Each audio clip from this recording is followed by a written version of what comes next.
She slid the pen across the kitchen table, like she was passing the salt. Sign the release. Family doesn't send bills. 9 years. I lived in that house. 9 years I bathed my grandfather, counted out his pills into a plastic tray every Sunday night, and slept on the floor beside his bed when the dark scared him. I was never paid. $1. Not one. Here is what the woman across that table didn't know. The state already thought I had been paid. Somebody had been collecting a paycheck with my name on it for 6 straight years. $89,280 of it. And that somebody was not me. I walked out the back door that morning with $400, a coffee tin full of butterscotch candy, and a green notebook. Today, I audit home care agencies for a living.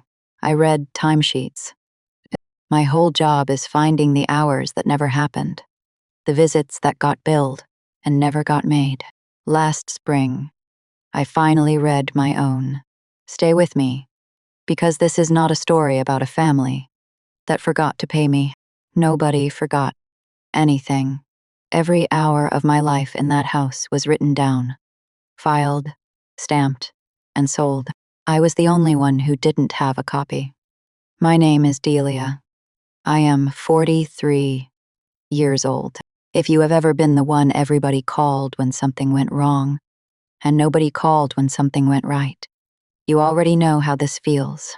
You don't need me to explain it. You just need to know how it ends. It ends with a form. 9 years before that morning, I gave up my apartment and moved into my grandfather's house. Everybody called him Pop. He was 82 then, living alone on Delaney Street in a 2-bedroom house. He had paid off in 1981 and never once refinanced. He had fallen twice in 1 month. The second time he lay on the bathroom tile for 6 hours before the mailman heard him through the door. There was a family meeting about it. There is always a family meeting. My mother ran it the way she ran everything. Calmly, warmly, with a decision already made before anybody sat down. She said, Pop couldn't be alone. She said, a facility would take the house. She said my brother had the business and 2 kids. And she said it with a little sorrow, the way you'd mention a man's bad back. Then, she looked at me. I was 34. I was an assistant manager at a paint store, making $19 an hour, and I was the only one at that table who was not indispensable. Everybody knew it. Ew, nobody said it. I said yes. My mother stood in the doorway when I left that night and said the thing she always said. She said it like a blessing, and she meant it like a leash. We keep the porch light on for family. I want you to hold on to that sentence, because it comes back. I am not going to make Pop into a saint. He was stubborn. He hid salt in his sock drawer. He called every one of my haircuts interesting, but he was mine. The first week I moved in, he showed me a coffee tin on the top shelf, an old red can with the label worn down to nothing, and inside it were butterscotch candies in gold wrappers. He said that tin was for people who did a hard thing that day. He said, you couldn't take one for yourself. Somebody had to hand it to you. He handed me one that first week, for getting his blood pressure medicine straightened out with the pharmacy over the phone. 40 minutes. On hold. 1 candy. That was the pay scale in that house. The second thing he gave me was the notebook. A green spiral notebook. The kind that costs $1 and change. His memory was going soft at the edges, and it frightened him. And what frightened him most was not knowing what day it was. So, I started writing it down. Every morning. The date, the weather, what he ate, what he took, who came by. 6:30 a.m. Tuesday. Cloudy. Half a grapefruit. 2 blue pills. one white. Nobody came. I would read it to him at breakfast, so he'd know where he was in his own life. 9 years of that. I filled 14 notebooks. I kept them in a cardboard box under the bed, because I never once imagined anybody would want to read them. If you've ever done invisible work, the kind that only gets noticed the day you don't do it, you understand exactly what those notebooks were. They were the only record that any of it happened. Remember that. It matters more than anything else in this story. Here is what else those 9 years looked like. Plainly, I stopped being invited to things because I could never come. I stopped being asked how I was because the answer took too long. I got very good at lifting a 200-pound man from a wheelchair to a toilet without hurting either of us. I got very bad at sleeping, and it took 3 years, 3 full years of that, before my name started earning money without me. 6 years before that morning, my brother came to the house with a folder. His name is Trent. He is 4 years older than me, and 11 years earlier, he had started a company called Cardinal Home Care, a home care agency, which means a business that sends aides into people's houses and then bills somebody for the visit, usually the state. He sat at the kitchen table and explained that Pop now qualified for a state program. The program pays for in-home care so that old people don't get shipped off to facilities. Cardinal would be the provider. The state would cover the care. He said it would take a mountain of paperwork off my back. He said it like he was doing me a kindness. And here is the thing you have to understand about my brother, and about my mother, and about everybody in that family. They were never cruel out loud. They were helpful. They were concerned. They brought folders. He needed 2 things from me. He needed my signature on a consent form, because I was the person living in the home, and the state wanted the household on record. And he needed my social security number for the background check. He said if you are in the house when an aide is in the house, the state runs your name. He said it apologetically. He said it while flipping to the page like it bored him. I gave him 9 digits and 1 signature. He turned them into a job I never had. Stay with me. This is the exact moment the ground opened, and I did not hear it. 4 years before that morning, 2 years after the folder. The furnace went out in January. I was 39 years old, and I had $160 to my name, because I had no income, because I had no job, because my job was Pop, and nobody was paying for it. My mother covered the furnace repair and mentioned it 11 separate times over the following year. So, I applied for help. Heating assistance. The county program, the one that helps low-income households keep the heat on through winter. I sat in a beige office with a caseworker who had a cough and a very kind face. She typed my name. She typed my social security number. She read her screen for a long time. Then she said, "Miss, I am sorry. You are over income." I laughed. I actually laughed because I thought it was a joke, and because if I hadn't laughed, I would have done the other thing. I said, "I don't have income. I don't have a job. I haven't had a paycheck in 5 years." She turned the monitor a few degrees toward me. She wasn't supposed to, and she did it anyway. And I have thought about that woman's small mercy for years. And she said, "It shows steady wages, same employer. Every 2 weeks." I could not see the employer name from where I sat. I saw a column of numbers marching down the screen, tidy as a fence. I went home. I told my mother, and my mother did the most reassuring thing she has ever done in her life. She put her hand flat on my back between my shoulder blades, and she said, "Oh, honey, that is a mix-up. Somebody's got your number confused with somebody else's." I'll call and get it fixed. She did call. I know she called. I heard the phone conversation through the wall. I just didn't know who she called. We went without heat in 2 of the bedrooms that winter. I moved Pop's bed into the living room, next to the one working vent, and I slept in a chair beside him for 11 weeks. If you have ever been told your income was too high to qualify for help, while you were sitting there with nothing, eating the same soup for 4 days, comment erased below. I want to see how many of us there are. I think there are more of us than anybody counts. 1 year before that morning, Pop went into hospice at home, and the agency sent a nurse 3 nights a week. Her name is Bernice. She was 61, built like a fence post, and she had the flattest voice I have ever heard on a human being who cared that much. She was the first person in 9 years who asked me a question about myself and then waited for the answer. She did not offer solutions. She did not tell me to take time for myself. She sat. The first week she was there, she watched me write in the green notebook at the kitchen table at 11:40 p.m. The date, his temperature, the 2 teaspoons of applesauce he managed. The name of the song that calmed him down. She said, "You've been doing that a while." I said, 9 years.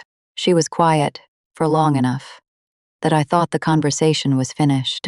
Then she said, the sentence I will repeat in my head for the rest of my life. You keep a record because nobody ever kept one of you. I did not answer her. I didn't have anything to answer with. I just kept writing. She reached past me to the top shelf, took down the red coffee tin, took out a butterscotch, and set it on the table by my hand. She said, "He can't reach the shelf anymore. Somebody's got to do it for him. I want to be careful here, because this is the part where a different story would have me collapse into her arms and sob." I didn't. I ate the candy. I finished the entry. I went back down the hall. The one thing I did ask her, a few weeks later, was whether the agency paid family members who did the care. Bernice looked at me for a second, too long. She said, "Honey, they're supposed to." Pop died on a Thursday in the last week of March, at 4:10 a.m. With my hand on his chest, the last thing he said, 6 hours before, was that he wanted to know what day it was. I told him. He said, "Good." Like it settled something. 3 weeks later, the family met at the house to settle the estate. I want to give you this scene exactly, because I have gone over it so many times, that it has stopped being a memory and become a transcript. 8:15 a.m. The kitchen, on Delaney Street, grease spot on the ceiling, above the stove, that had been there since I was a child. Coffee, going in the machine, and nobody drinking it. My mother sat at the head of the table, with a stack of documents, squared off in front of her like a woman about to close on a car. My brother stood. He never sits when there is business.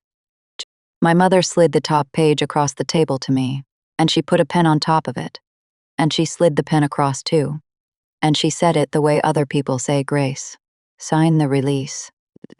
Family doesn't send bills." The paper was a settlement agreement, a document where you agree that the estate owes you nothing and you'll never come back and ask. And underneath, in a numbered paragraph, it said that in exchange for 9 years of room and board provided to me by the estate, I waived any claim to compensation. Room and board. I had slept on the floor of that room. I had cooked the board. I didn't say anything. I have been told my whole life that I get very quiet when it counts, and that people mistake it for agreement. Then my brother reached over and put a second piece of paper on top of the first, a wage form, a tax form, the kind an employer sends you in January, so you can file your taxes. It had my name on it. It had my social security number on it. It had the name Cardinal Home Care on it as the employer. and it said that in the previous year, that company had paid me $14,880. He said, "You'll want that for your taxes," he said, it flat. He said it the way you'd hand somebody a receipt, and I sat there in that kitchen, in the house where I had wiped a dying man's mouth for 9 years, holding a document that said I had been paid a wage I had never seen, and I understood, all at once the way you understand a stare that isn't there, that this was not the first one, that there had been one of these every January for years, going somewhere, to somebody, and never to me. I asked one question. One. I said, "Where did the money go?" My mother did not say what money. That is what people forget about liars. The bad ones say, "What money?" The good ones don't, because the good ones already know. My mother looked at me and said, "Delia, don't be dramatic. It is all family money." That was it. That was the whole answer. 9 years of my life, and it fit inside 4 words. I stood up. I did not raise my voice. I have never raised my voice at either of them. Not once, not to this day. And I want you to understand that this is not because I am gentle. It is because I was already gone. I went down the hall. I got the cardboard box out from under the bed. 14 green notebooks. 9 years of dates. I took the red coffee tin off the top shelf. I did not take the settlement agreement, and I did not take the pen. My mother followed me to the door. Behind her, out over the driveway, the porch light was on. It was on in the middle of the morning, in full sun, because that light had not been switched off in 15 years. She said, "The porch light stays on for you, honey. It always does." I said, "I know. That is the problem. It has been on this whole time, and I've been standing outside it." Then I drove to a motel out on the highway with $400, a tin of candy, and a box of notebooks. And I did the only crying I have done in this entire story. Once. I say bowend.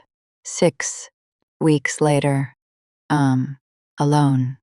I'll get it out of the way, because I am not going to mention it again. 6 weeks after I left, I was standing in a grocery store at 9:40 p.m. with a basket holding bread, eggs, and a bag of frozen green beans, and my card was declined. Not for a large amount. For $11.60. The kid at the register was maybe 19 and mortified, and he said, "It happens all the time," which was kind of him, and also not true. I left the basket. I walked out to my car in the lot, and I sat there with my hands still on the wheel, and I cried the way you cry when you have been holding a door shut with your shoulder for 9 years, and somebody finally kicks it in. 6 minutes. I timed it, because timing things is what I do. Then I drove back to the motel, and I opened the green notebook to a clean page, and for the first time in 9 years, I wrote an entry that was not about him. It said, 9:40 p.m. Card declined. $11.60. Learn how this happened. That is the whole entry. That is the entire origin of everything that comes next. Stay with me. From here on, it is not sad. From here on, it is arithmetic. I am not going to walk you through 6 years of rebuilding, because you already know I survived. You are not here for the errands. So here it is. At speed. Motel for 2 months. Then, a room above a garage for $190 a week. Overnight shifts, stocking a pharmacy. Because the overnight differential was $2.40 more an hour. And because I couldn't sleep at night. Anyway, I called Bernice from the car the day I left the house. She didn't tell me it would be okay. She said, "Where are you sleeping?" And then she said, "Send me the address." And 4 days later, a box came with sheets, a lamp, and a $50 gift card. And no note, because she knew a note would have made it a favor instead of a fact. 8 months in, I asked her the question I'd been circling. I asked how a home care agency actually gets paid, not the sad version, the mechanical version. She said, timesheets. Everything is timesheets. The state pays for hours, and the hours have to be written down. I signed up for a community college class the next week. Medical billing, then coding, then a certification for auditing home care claims, which, in plain words, means I got licensed to go into an agency's records and check whether the visits they charged for actually happened. An auditor, a professional reader of timesheets, 4 years of night, classes, and day shifts. I passed the exam. On the second try, I did not tell my family. My family did not ask. By the time I sat down at my own desk at an auditing firm, a real desk, with my name on a plate, in an office building 40 minutes from Delaney Street, 5.5 years had passed since that morning. I put the red coffee tin on the corner of the desk. People assumed it was decoration. And here is the part I need you to hear, because it is the hinge of my entire life. I did not take that job to catch my family. I took it because it was the only skill I had. 9 years of writing down what happened, in order, with dates. I was already an auditor. Nobody had ever paid me for it. The catching came later. And when it came at work, on a Tuesday, on somebody else's file. If this is landing for you, take 1 second and subscribe. Not for me, for the version of you that is still in that kitchen. I want you here when the folder opens. Last spring, I was auditing a small agency, 2 counties over. Nothing to do with my family, routine. I was looking at a stack of timesheets for one aide across 14 months, and I noticed something that anybody in my job would notice, and almost nobody outside it would. Every single signature was printed, block letters, neat, square capitals, all the same size, month after month. Real people don't sign like that. Real people sign fast, because they're standing in a kitchen with their coat still on and a client waiting. Real signatures get sloppier. By Thursday, they lean when the person is tired. They change. Printed block capitals, identical for 14 months, means one person sat down and did them all at once. I flagged it. That is my job. I wrote the finding. I sent it up, and I went home. And on the drive home, my hands started shaking on the wheel, and I did not know why for about 4 miles. Then I did, because I sign in cursive. I have signed in cursive since I was 9 years old, sitting at a kitchen table on Delaney Street, while an old man told me a person's name is the only thing they get to write in their own handwriting.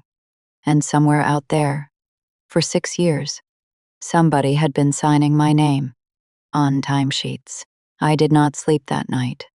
At 2:20 a.m., I sat down, and I did the one thing any person in this country can do, and almost nobody does. I requested my own earnings record from Social Security. That is not a hack. That is not a trick. Anybody can do it. It is a statement that lists every dollar any employer has ever reported paying you, year by year, for your entire working life. It is your record. It is about you. You are entitled to it. It came in 11 days. I opened it, standing up in the hallway of my building. I'll give it to you the way I got it. In order, 1 page at a time. The letter, I started calling it the earnings letter, because I had to call it something to stop calling it the thing. Showed the years I had worked at the paint store. Real jobs. Baub. Real numbers. Hoester. Small numbers. Housequent. Then a gap. where the years should have been empty, where I had been in that house with Pop, earning nothing. The gap was not empty.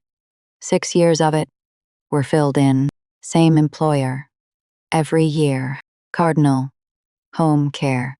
The first fraudulent year started 3 months after my brother sat at that kitchen table and asked me for 9 digits and a signature. $1,240 a month for 72 straight months. $89,280. Take a breath with me, because I need you to feel that number instead of counting it. That is not a windfall. That is not a lottery ticket.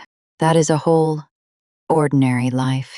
That is 6 years of rent on a decent apartment, plus the furniture in it, plus the car in the lot, plus the heat in the 2 bedrooms I closed off because I couldn't afford to warm them. That is the exact amount of money it would have taken for me to not be poor while I was keeping a dying man alive. And the state had a record of every dollar of it. And so did my brother, and so did my mother, and the only person on earth who didn't have a copy was the woman whose name was on it. You want to know what I felt? Standing in that hallway, I felt calm. That is the truth.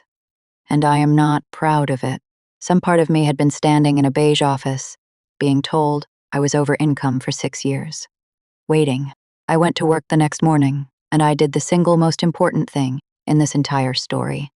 And it looks like nothing. I recused myself. I walked into my supervisor's office. I told her that I had reason to believe a private agency had reported wages in my name, that the agency was owned by my brother, and that I was requesting in writing to be permanently walled off from any file, any audit, any comment, and any conversation connected to that company. She asked if I wanted to take leave. I said no. I said I wanted it in writing, in my personnel file, dated, because here is the thing I understood, that they never did. The moment I used my job to touch that company, I would become the story. Every good thing that happened after would be something I had stolen, with access I wasn't entitled to. My competence would become the crime. So I never touched it. Not once. Not one file. Everything I did from that day forward, any citizen in this country could have done.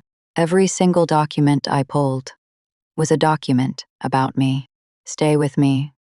This is the part where it turns. I sent Cardinal Home Care a letter by certified mail. Certified meaning somebody has to sign for it. And I get a card back proving they did.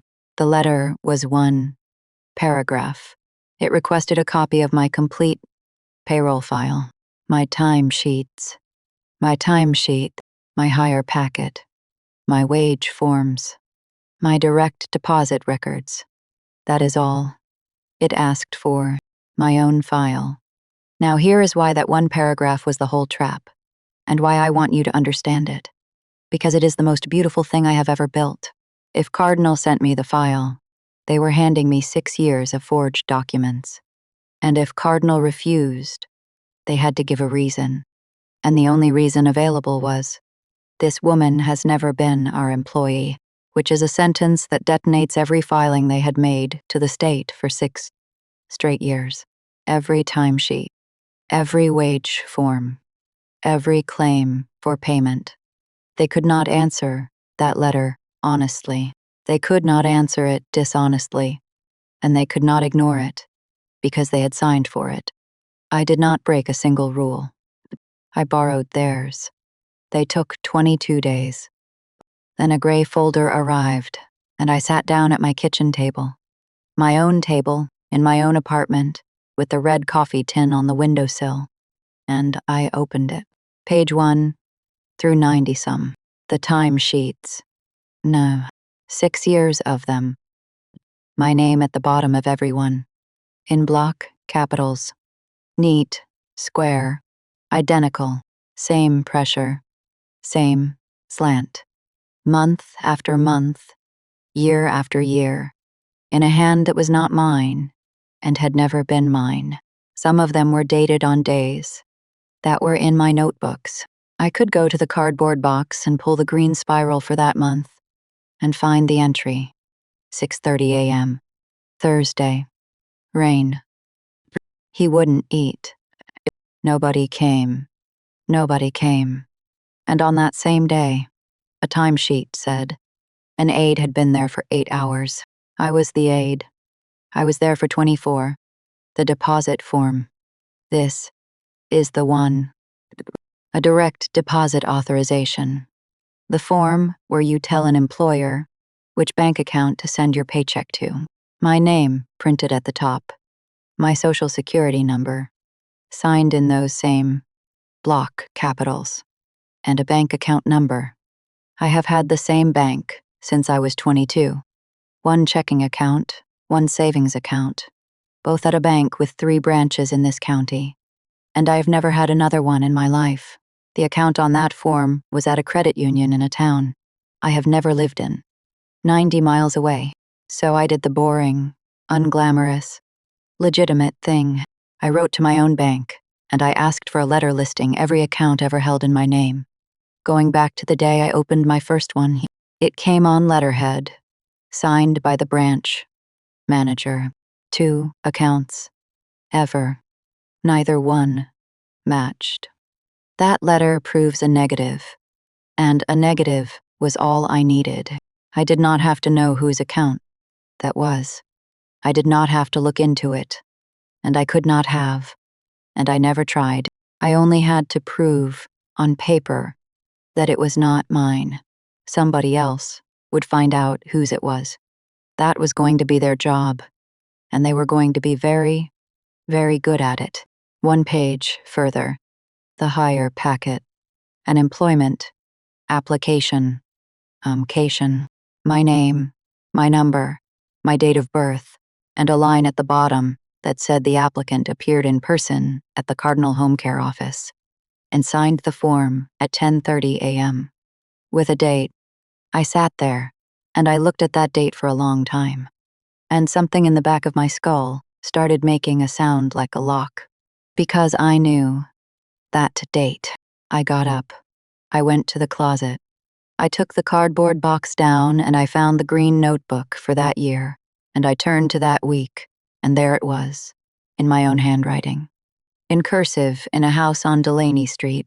That day had no morning entry. It had a note, written by me 2 days later.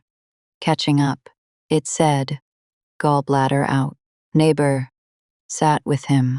Back tomorrow. I was in an operating room. I was unconscious, on a table, in a hospital, 31 miles from that office, with a surgeon's hands inside me, at 10:30 in the morning. On the day that form says, I walked in and signed my name. I requested my own surgical record. That is my record. It is about me. I am entitled to it, and it took 9 days, and it has a timestamp on it. And the timestamp says the anesthesia started at 10:12 a.m. That is not a discrepancy. That is not a paperwork error. That is a woman who cannot possibly have signed a document, holding the document, and the proof, in the same 2 hands. If you've ever been called crazy or dramatic or too sensitive by people who knew exactly what they were doing, I want you to sit in this moment with me, because this is the moment I stopped being the family's problem and became its liability. Here is what I did with it. It took me 5 weeks, and it was the least dramatic 5 weeks of my life. And it worked. First, I filed an identity theft affidavit, which is a sworn form that says, in legal language, those wages were not mine. That was not my signature, and I am reporting a crime. 1 went to Social Security to correct my earnings record. 1 went to the tax authorities because a wage form in your name is a tax bill in your name, and I had a tax debt of $4,100 for money I had never touched. $4,100 for wages that went to somebody else's bank. I had been paying that off at $50 a month for 2 years. out of a pharmacy stalker's paycheck. Second, I filed a complaint with the state unit that investigates exactly this. The office whose entire job is people who bill the state for care. That never happened. I did not call anybody. I did not know anybody. I used the public form on the public website that any person in this state can use. And I attached everything. The earnings letter, the gray folder, the bank's letter, the surgical record, and photocopies of 9 years of a green spiral notebook, in cursive, in my hand, with the weather in it. Third, I did nothing else. That is the part people don't believe. I didn't call my mother. I didn't send a screenshot. I didn't post anything. I didn't warn them, and I didn't gloat. And I didn't check. For 11 weeks, I went to work, and I came home, and I ate dinner, and I slept better than I had slept in 15 years. Because the thing about a system villain is that a system is exactly what they built. They built a machine that turned my name into money. And a machine has rules. And once you hand the rules to somebody with a subpoena, the machine keeps running. It just runs the other direction. And it does not care whose mother it is. The state does not write dramatic letters. That is what makes them unbearable to the people who get them. The first letter came in September. It was addressed to me, 2 paragraphs. It said that following review, the wage records reported in my name by Cardinal Home Care for the specified period had been determined to be fraudulent, and that my earnings record had been corrected to reflect 0 wages from that employer. 0. 6 years, corrected to 0. In one sentence, by a clerk who will never know my name. And then the second paragraph, which is the one I read 14 times, standing at my mailbox. It said the tax liability associated with those wages had been abated in full. Abated. That means gone. $4,100. The money I had been paying $50 a month toward. The money that had come out of the same paycheck I was buying green beans. With the night my card was declined. Gone. Removed. Never owed. I stood at the mailbox in the parking lot of my apartment building, and I did not cry. And I want to be honest about what I did instead. I went upstairs. I got the red coffee tin off the windowsill, and I took a butterscotch out, and I ate it standing at the counter. And it was the first one I ever took for myself. Pop said you weren't allowed. Somebody had to hand it to you. Nobody was left to hand it to me. So I broke his rule, and I think he would have been fine with it. And that is the only sentimental thing I am going to say in this entire story. The second letter was not addressed to me. I learned about it the way everybody learns things in a family like mine. From an aunt, on the phone, in a voice pitched to sound worried and built to sound thrilled. Cardinal Home Care's provider number was suspended. That is the number that lets an agency bill the state at all. Without it, a home care company is a phone and a van. They could not bill, which meant they could not pay aides, which meant, within 19 days, they could not operate. Then came the repayment order. The state does not just take back the money that was stolen. It takes back everything that was billed under a fraudulent filing, and it adds penalties. And my brother had been running my name through that company for 6 years, while running everything else through it too. The number was in the low 6 figures. I have never said it out loud, and I am not going to now, because it is not my number, and I don't need it. Here is the number I do need. The house on Delaney Street, sold in 11 weeks. The house my grandfather paid off in 1981, and never once refinanced. The house he fell in. The house I slept on the floor of. The house that, according to a settlement agreement I never signed, had generously provided me with room and board. It went to pay back money that had been taken using my name. And my mother, The woman who put her hand flat on my back and said that is a mix-up. Honey, I'll get it fixed, was the second signer on that credit union account, the one 90 miles away, in the town I had never lived in. I didn't find that out. I couldn't have. I had no way to know whose account it was, and I never went looking. The state found it, because that is what the state is for. She was placed on an exclusion list. In plain words, she is permanently barred from working for or owning any part of any business that gets paid by the state. She had worked in healthcare for 31 years. She was 68. Her entire career ended by a form filed by her daughter from a kitchen table, using nothing but her own paperwork. Now, they called 14 voicemails in 6 days. I have listened to all of them exactly once, in one sitting, with a notepad, because I wanted to see whether the word sorry appeared. It did not appear. Not once. In 14 messages. In 6 days. What appeared instead? Misunderstanding. Overreacted.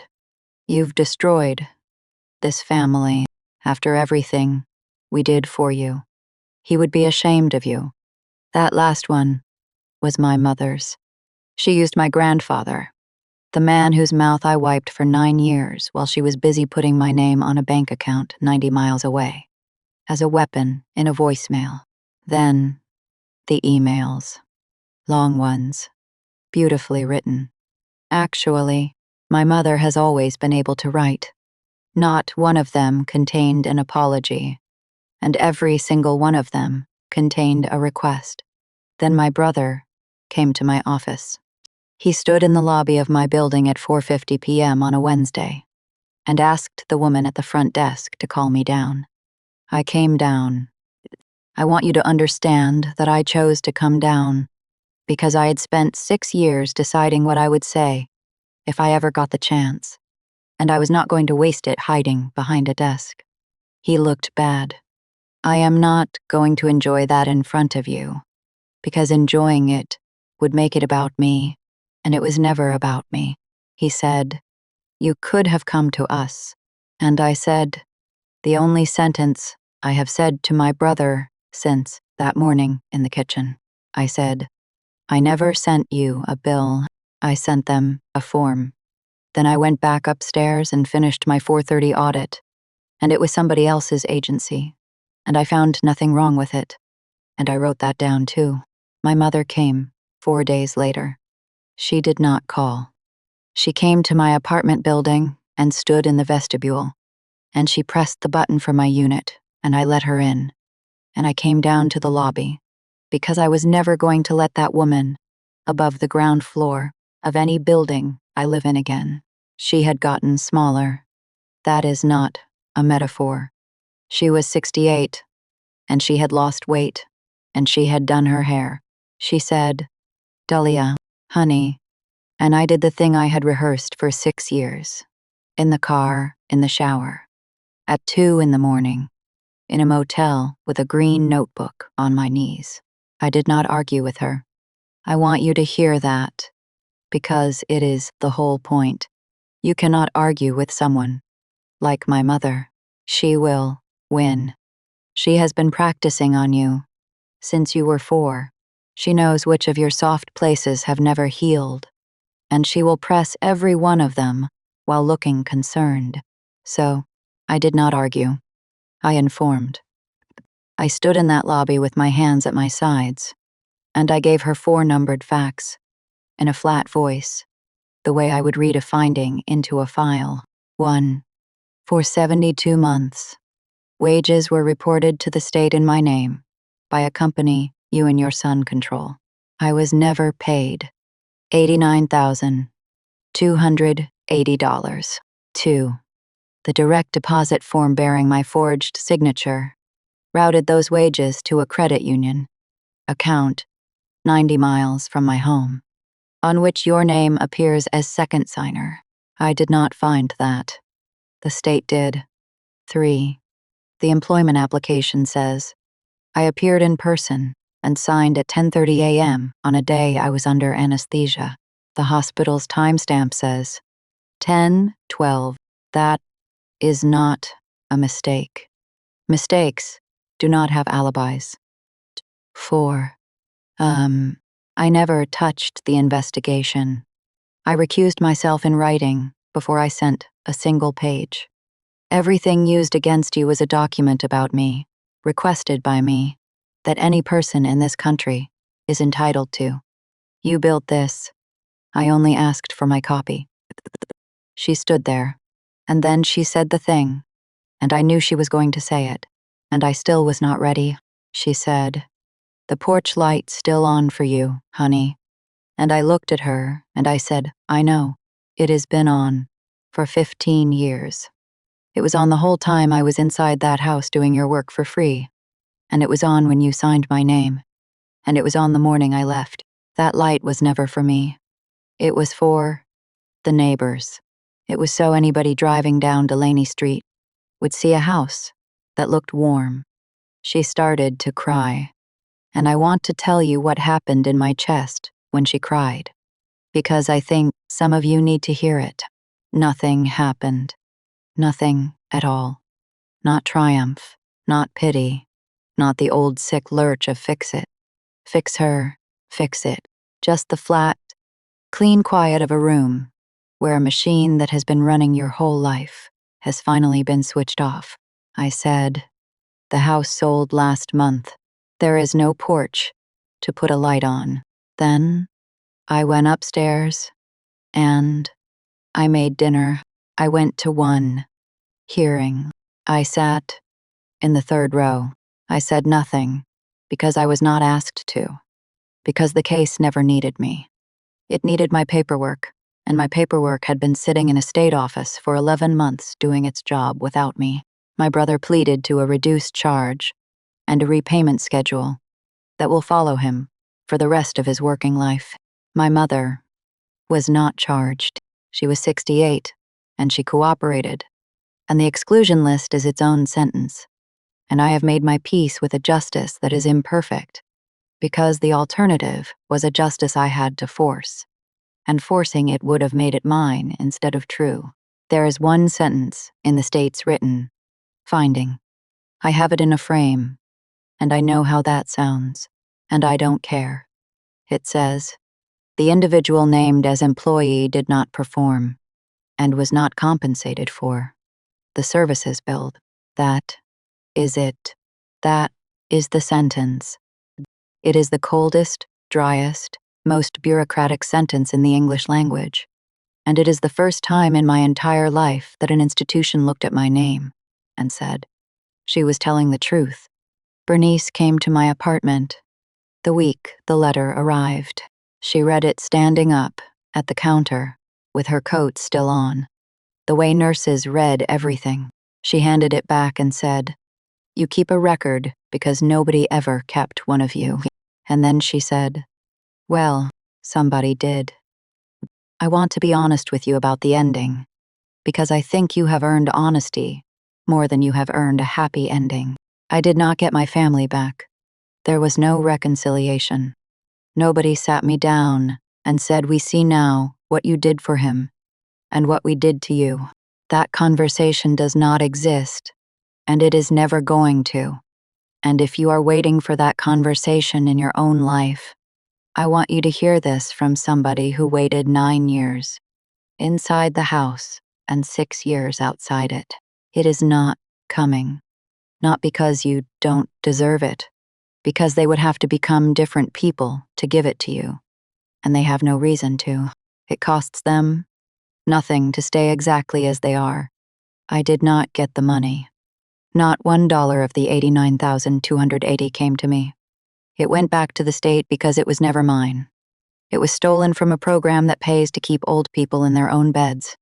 And every dollar of it was a dollar some other family didn't get. Here is what I got. I got my name back. 0 wages corrected. I got $4,100 of debt erased that was never mine to carry. I got a sentence in a file in a state office that says I was telling the truth. And I got one thing I did not engineer, and did not expect, and will not pretend I deserved. My brother has a daughter. She is 19 now. She was 13 when I moved into that house, and she used to come over on Sundays and sit on the end of Pop's bed and tell him about school while I changed his sheets around her. 6 weeks after the hearing, a letter came to my apartment, handwritten, cursive. She wrote that she was 14, the day she watched me carry her great-grandfather from the wheelchair to the bathroom. And she remembered that I was crying, and that I put him down gently anyway, and that she went back to the living room and did not tell anybody, because she did not know that what she was seeing was worth telling. She wrote, "I am saying it now. I saw you. Somebody should have said it then." She asked if she could come for a weekend. She came in October. She is studying nursing, which I did not know, and which she did not tell her father. She sat at my kitchen table on the Saturday morning, and she saw the cardboard box, and she asked what it was, and I put the green notebooks on the table in front of her. 14 of them. 9 years, every single day. She opened one at random. She read it for a long time. Then she looked up, and she said, "This is all just what he ate. And the weather." I said yes. She said, "Why did you keep it?" And I told her the truth, which is the truth of this entire story, and which took me 43 years and one forged signature to learn.